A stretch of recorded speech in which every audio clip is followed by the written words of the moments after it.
Right then, so I've been getting on. I have been removing the bitumen soundproofing from inside.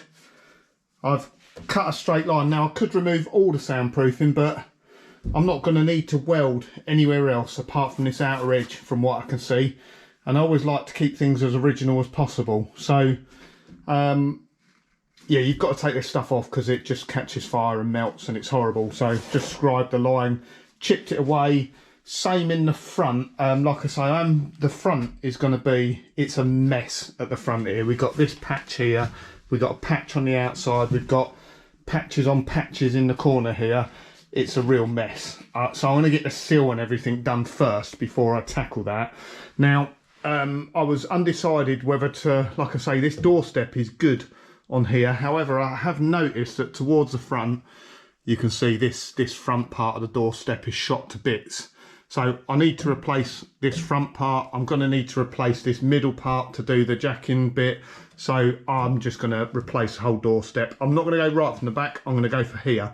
Now there is a reason for doing that, because I have yet got to split the seam here and drill out the spot welds, which is the old bit of the sill down here. Now if you go back too far, this bit isn't strong enough. So if I cut there, it will still be quite strong for cleaning that up. And the good bit is, I do already have a doorstep. Now this is a Heritage, sorry, it's not a Heritage, I think it's a Magnum one, but I found on Brucey's fitted pretty well. So this was actually donated by a viewer to the channel, Chris Wunchish. So again, thank you very much, Chris. I think this is actually the last panel out of everything you gave me to be used. So I've used pretty much everything. The only bit I've got to do on this panel is repair the front edge here. It's been slit into, so I can repair that. I can just run a bit of weld down there. Now, before anyone says it, dry ice. Every time you chip this stuff off, someone will get in the comments and tell me I should have used dry ice. If anyone can tell me where you can get just a couple of litres of dry ice, then I'll be amazed. It's not the sort of stuff you can just go and pick up from Halford. So yeah, dry ice is great. If you can freeze this soundproofing, you just give it a whack and it breaks off like toffee, hard toffee. But yeah, dry ice isn't easy to come by, so I just chip away at it. But it to be honest, it comes off all right actually when it's old like this.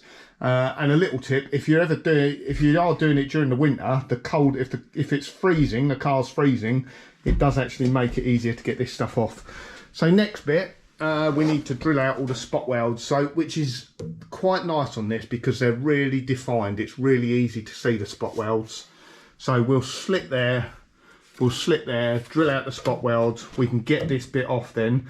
Now a few people, I'm sure you'll be worrying about the structural integrity of the car now, so you do have to start being careful here and not chopping away too much in one go. This doorstep will be all right, just taking that bit out, and then I'll assess the next bit. You cannot just chop all this out without bracing it, so I might brace it. I think at the moment though, for getting the doorstep out though, it's not too much of a worry. It all depends how much I've got to do. I've done this plenty of times before, so I've got plenty of experience. So let's drill out these spot welds. We'll use a spot weld drill, pretty easy to do. You just have to be careful not to drill all the way through.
Hey Mini enthusiasts, how you doing?